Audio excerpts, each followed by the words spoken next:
today I'm going to do A Beautiful Disaster, which is for Mortal Engines, which is a film released in the late 2010s. It was a massive bomb. It was pretty much dead in arrival, and it lost a fortune for Universal when it was released. And it was one of those films you knew before it was even released, this film's going to fail. Because it's just not going to work. That there's something off with the marketing, and it's just, you can just sense no one had any faith in this film before it was released. And then it came out and got bad reviews, and then it was just released into land where other films around it made a fortune that didn't do anything. And it was like Peter Jackson's first mega bomb, because he'd been on a roll. I mean, he had done Lord of the Rings, The Two Towers, and Return of the King, the big Lord of the Rings trilogy. He did King Kong later, which did well. He'd done one film, I can't remember the title, it was about a little girl who'd been murdered. It didn't do very well, but it wasn't a mega budget film, so it didn't really matter. It was just like, okay, that's your one for you. Then he went back to the Hobbit films, which he was not entranced by. They made a fortune, but they were not great experiences for anybody. But still, he was a commercial director who could bring in the money. So this is the first film he produced that failed, ultimately. He was meant to direct it to start with, but then he brought back into The Hobbit. By the time the film was developed, he'd given up the director's chair. And that's a problem, because he brought in one of his designers, Christian Rivers, to direct it, who'd done second unit a lot in the Hobbit films. But one of the things this film needs is a director of a strong vision of what the film is, and who could fight with the studio to get the vision ready and round to go. And that's what this film really lacks, is that directorial stubbornness, really. Where there's certain things that aren't done as well as it could be. And it's not the director's fault, because it's his first film. And it's like, he should not be making a first film in this budget. It's like, do it smaller budget, figure it out, and then you can do a big budget film. But this was just too big for a first timer. And some of the casting wasn't quite right. And also, the film was way too short for what the story had. It was rushing between scenes constantly. You get a sense of you were getting like a 3-hour film squashed into 2 hours.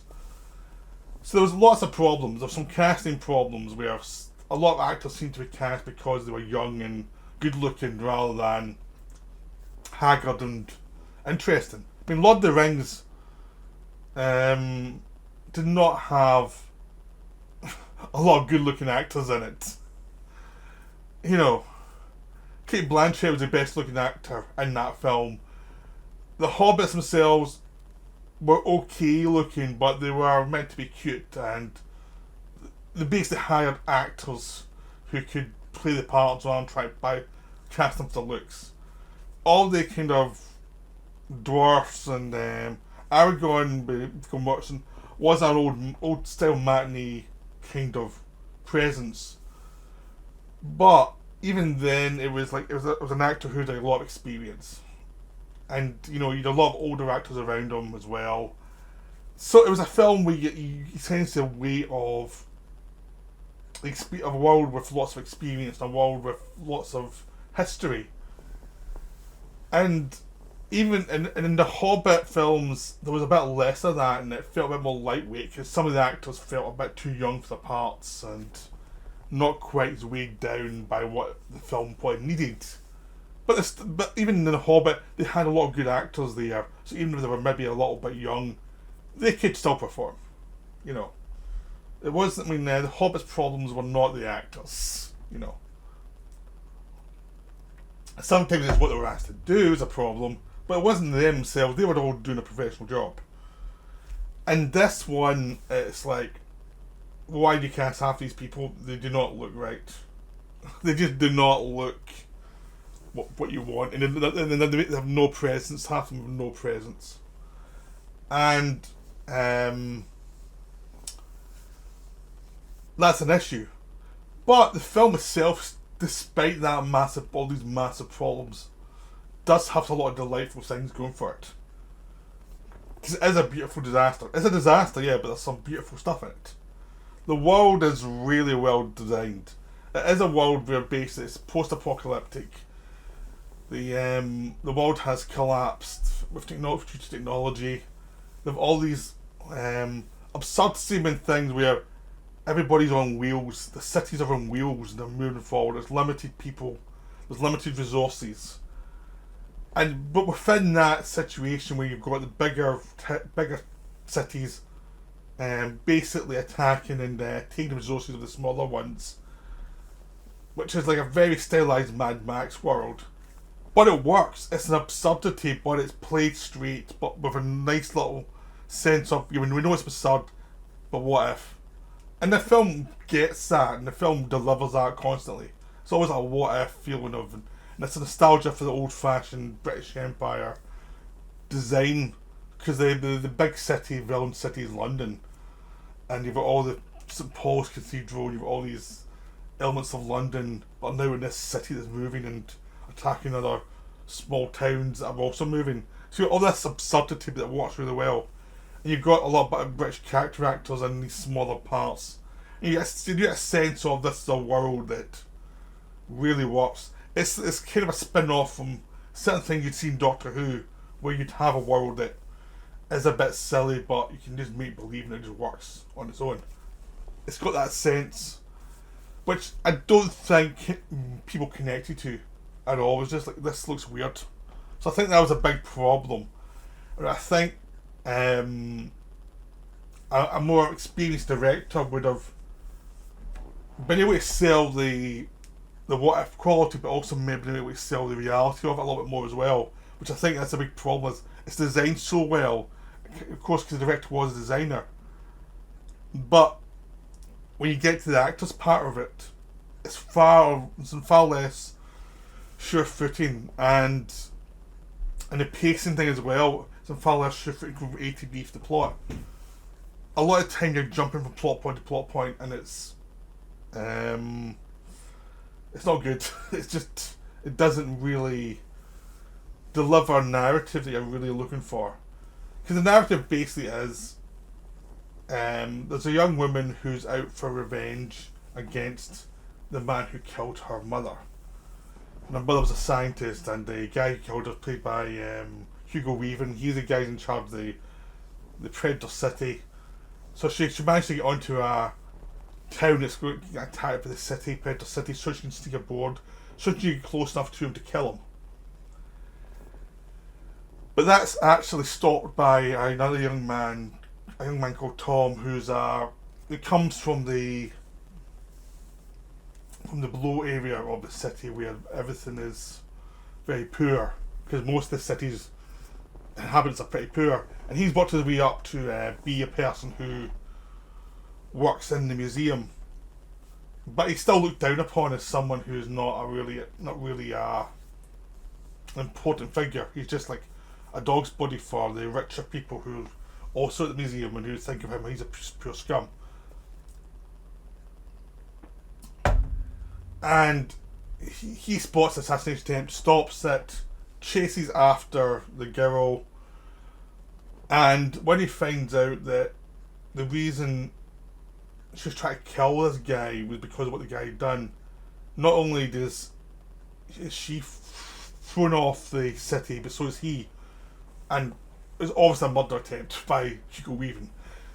So suddenly he's out of this world that we grew up with, and now he has to survive on the land where the poor people live, and it's much more dangerous. And he has to survive and figure out his land and figure out what the rules are.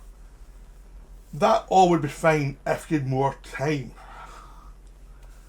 But what the film doesn't have is time, because it's 2 hours long.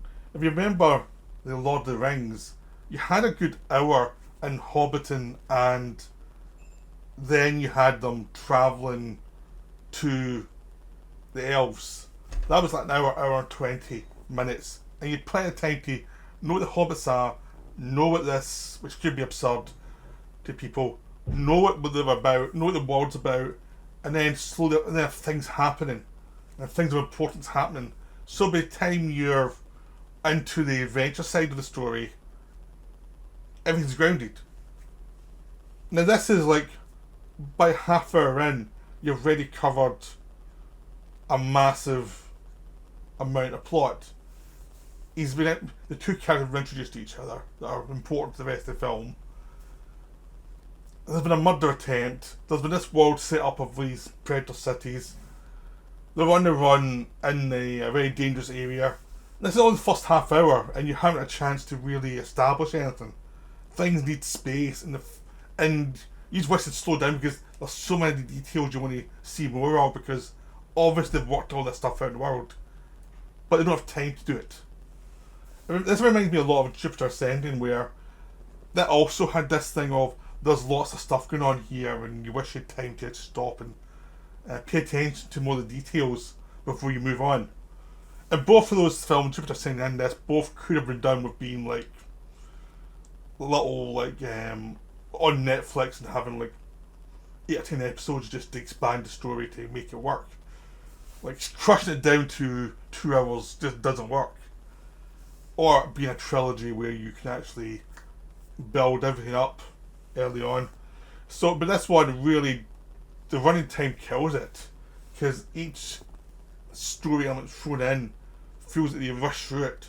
So they end up getting caught by slavers, going to this town where they're going to be sold into slavery. They're rescued. You find this other creature is hunting our heroine. He's attacking her to try and kill her as well.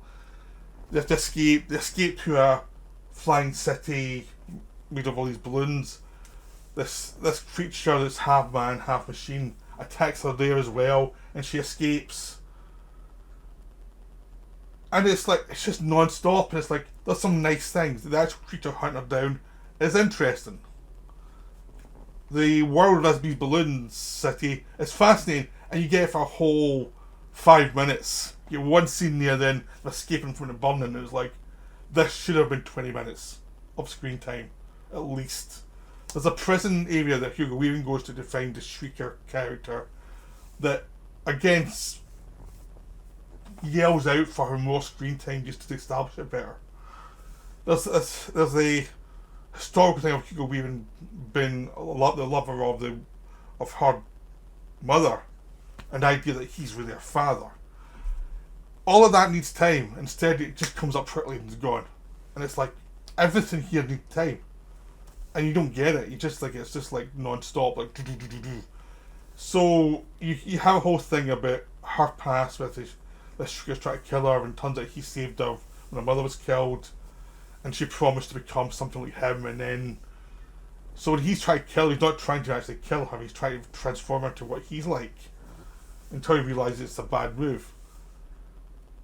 And all of that's interesting, and Stephen Lang plays this Shrieker character who's fascinating and is the best part of the film, and dominates the film that in the section where you're interested in him, but this plot doesn't much to do with the rest of the film. Even though it's very important, if you had a longer running time, you'd have a chance to expand it out and actually link things up better to have a more interesting world instead of do. So even if you're loving the style of the film and the world of the film, it's like, I need more time to comprehend what's just happened, because 5 things have happened in 5 minutes and there's too much stuff going on. And that continues throughout the film. There's a whole plot line of Hugo Weaving's daughter finding out he's up to no good. You have the plot lines of him versus the people who run the city as a council, which takes 5 minutes of plot when it should have been like something more substantial. It just happens all the time. It's like, can we pause please and actually get some attention played to this stuff? Nope. Then they rush to establish another city that's going to be attacked by Hugo Weaving's city, that's actually ground into the rocks and is something you can't be destroyed or gotten through, and they're trying to defend the world beyond that, which actually is more of a paradise from the corrupted world that we've seen for the last hour and a half. So that section, which needed a lot of time to establish, so that when you got to it, it was like you got to the fight actually means something. Instead, it's like 5 minutes there, then the fight starts, and there's lots of stuff happening in the fight. You have the whole fate of the world, two different worlds, and the fact that people in London aren't all evil; they're just like stuck in this thing run by Hugo Weaving. And it's just like, it's so busy, and it's like, you need space for so much to land, and the things are just happening. And what's worse, what I said earlier, a lot of the actors look at models like they've been shot, they've been cast for looks. I mean, the two leads are fine, but they needed more time to establish their characters. They've asked to do too much with the characters in too short a time, so it becomes bit by rote at times, because no matter what they're doing, the characters are changing so quickly to get from one bit to the other. It feels like there's tons missing. And that's the film overall, which is like no enough space. Now, some of the other rebel characters are all done to look cool, but it's meant to be a world where everything's on the brink, and would these characters really be trying to look cool constantly? One or two characters, that's fine. All of them being like that is annoying. And the casting is all meant to be like multicultural, which is interesting, and we don't get enough of it. We don't get the details of it. It's like, oh yes, they're all different come from different races that have joined together, and you see that when you go to the floating city, you're thinking, oh good, spend time here and figure this stuff out. No, they're away pretty quickly, and you barely get to notice any of them. And they're all like, half of them look like models, and it's like, again, the gravity of any situation is never really brought to the fore. But it's still beautiful looking. The fights are enjoyable to watch. It's just they don't have enough weight. And also, you get a sense of it's a director used to effects. So sometimes it's like an experienced director could have helped the actors do little things within the action scenes that would have added some humanity to it, which you don't get here because it's an experienced director. Also, just some of the acting scenes, an experienced director would have probably get better performances out of your lead actors, just by experience and talking to them and helping them out a little bit more. You get a feeling of they've been left on their own, and they're trying to fill in a lot. So you notice the experienced actors do great, and the unexperienced actors are a bit shaky. Again, that's why an experienced director really clobbers it. But despite all the flaws, it's still a very enjoyable film. It kind of is like David Lynch's Dune, where there's so much that's interesting, and there's so much that's flawed. It's this fascinating mess. It's like, it's one of those films I know I'll watch again. I've seen it, I saw it years ago when I watched it recently for this. And I know I'll watch it again because the good stuff is really good. It's just the bad stuff is like a mess. But it's still recommended though, because there's a lot of interesting things going on there. It's just like, it's an hour too short. Most films are an hour too long. This one's an hour too short, because this one had plot for 3 hours, you know, and it's just like speed run through the whole thing. So I hope you enjoyed this video. I hope this makes you curious about the film. I'll see you all later. Right, bye for now.